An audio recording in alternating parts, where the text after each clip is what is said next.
السلام علیکم دوستو، آر ایم ایس ٹائٹینک 19ویں صدی کا سب سے بڑا اور لگژریس جہاز، جس کے بنانے والوں نے یہ دعویٰ کیا تھا کہ نعوذ باللہ خدا بھی اگر چاہے تو اسے ڈبا نہیں سکتا۔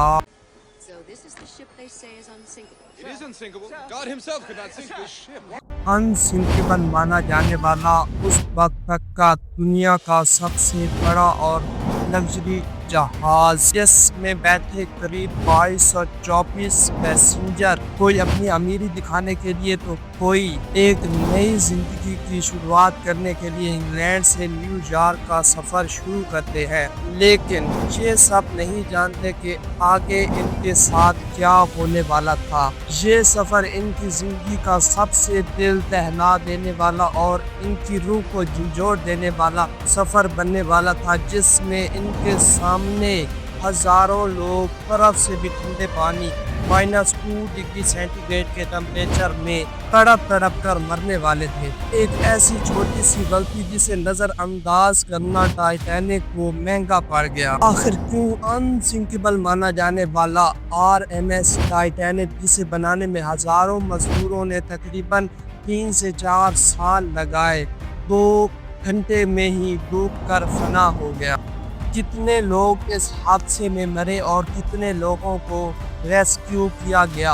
اتنا بڑا، لمبا اور لگژری جہاز اس وقت کس جگہ موجود ہے، جسے بنانے میں تقریباً اس وقت 200 سے 300 ملین پاؤنڈز لگے تھے، جو آج اربوں خربوں کا پیسہ بنتا ہے۔ ٹائٹینک اور اسے دیکھنے جانے والی سبمرسیبل کا کیا حشر ہوا؟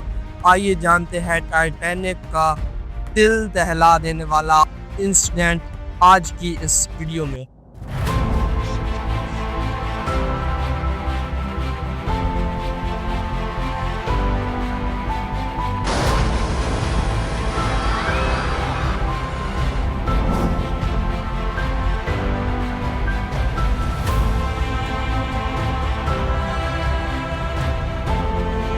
ہماری کہانی کا آغاز ہوتا ہے 19ویں صدی کے شروع میں، جب 2 کمپنیز کے درمیان ایک بڑا مقابلہ چل رہا تھا، Cunard and White Star lines.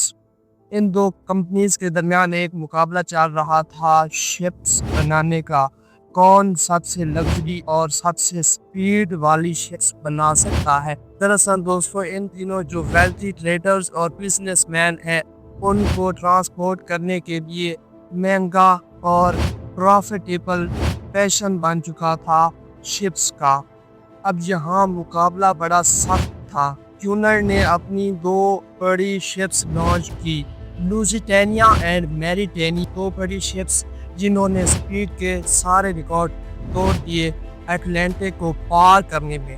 Us per star line کے چیئرمین جیف روس اس میں ملتے ہیں سی ای او سے بیلفاسٹ کمپنی کے، جنہوں نے بہت سی لائنر شپس بنائی تھی، ٹائٹینک سے پہلے بھی اور ٹائٹینک کے بعد بھی۔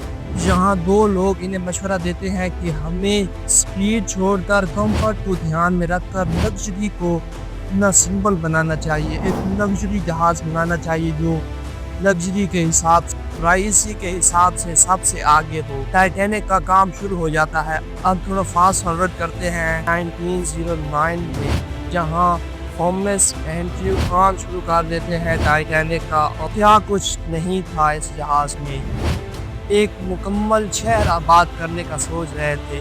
آپ امیجن نہیں کریں گے کہ یہ جو لائنر شپ ہے 300 میٹر کی ہونے والی تھی، 1 کلومیٹر کا تیسرا حصہ، فرسٹ کلاس سیلون، سوئمنگ پول، ایلیویٹرز اور کیا کچھ نہیں تھا۔ ایک پورا کا پورا محل کھڑا کر دیا انہوں نے ٹائٹینک کے لگژری سمبل کو دکھانے کے لیے۔ یہاں ٹوٹل 3 کلاسز تھیں، first class, second class and third class. First class آپ کو پتہ ہی ہے لگژریز کے لیے، رئیسوں کے لیے۔ Second class compare to first class میں کہ سیم فیسلٹیز تھی فرسٹ کلاس اور سیکنڈ کلاس کے لیے، and the final ones third class, جنہیں سب سے زیادہ مشکل پیش آئی ٹائٹینک میں اور سب سے زیادہ جانے گئی۔ 500 میں سے تقریباً 150 کے قریب ہی وہاں سے بچ پائے تھے۔